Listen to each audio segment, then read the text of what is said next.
So I guess yeah, I used myself already to Escobar in college, from Cafe the Network.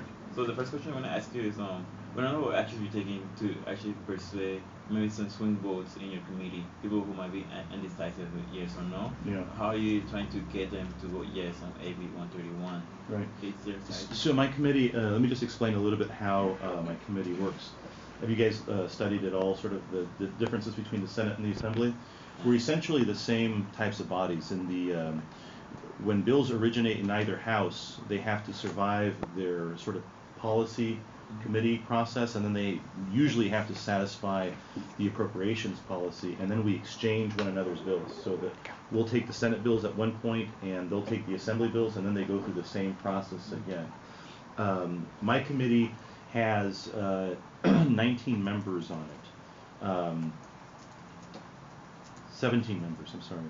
And there's a majority of Democrats on the committee because the Democrats are in charge of the legislature, and we get to appoint how many committee members sit on the committee. So I have more Democrats than I do Republicans. My usual sort of vote count is I don't expect the Republicans to agree with Democratic positions, and they generally don't. On occasion, we're able to figure out how to do that, but usually I don't count on their vote. So that's a long way of saying that I have a strong majority in my committee, and as chair, I'm able to exercise that majority just on about every single bill. Usually, the controversial bills are very difficult for all the members, but this one, in particular, is very easy for the committee's members that I have on the committee now. I have a pretty good sense of how they vote and what they do. I don't suspect that there's going to be a problem with any of my Democratic members on the committee. With the Republicans, it's interesting. I actually have the distinction of having the only Minuteman elected to the California State Assembly on my committee, which I thank Assembly Speaker Perez all the time for. I'm not sure how he ended up on appropriations. I know exactly how he ended.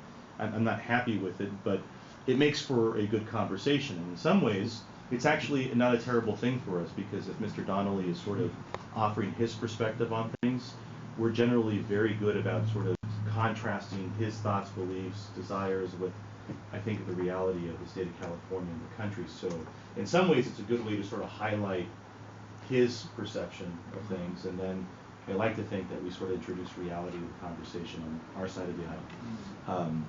So I feel very confident that the votes are there.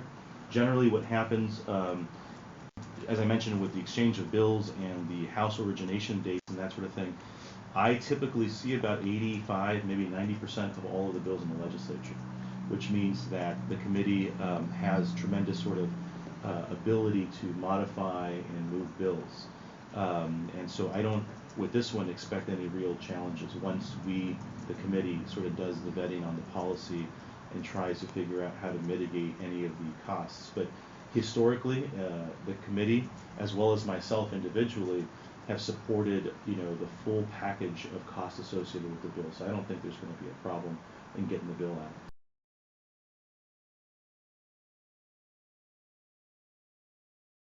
And so just to give you a sense of timing, right now 131 is on the suspense file. That's a fancy name for bills that have an expense of over $150,000 to the state automatically make their way to the suspense calendar. I then, in the course of the coming week or two, help decide which bills get off of the suspense calendar. And sometimes what we do is we amend them significantly to mitigate the costs, which is what happens most times. And other times the bills just die in my committee because we can't afford them given sort of the fiscal reality. But I don't anticipate that there's going to be many problems with this bill. Yeah. Yeah, we are aware that you guys have about till May 25th to decide which bills are going to be out of suspense. May 27th is the day that we're going to have suspense, which is a Friday. It's the Friday before Memorial Day weekend. Yeah, so it'll be the 27th. So my question is, what is your argument when opponents to the bill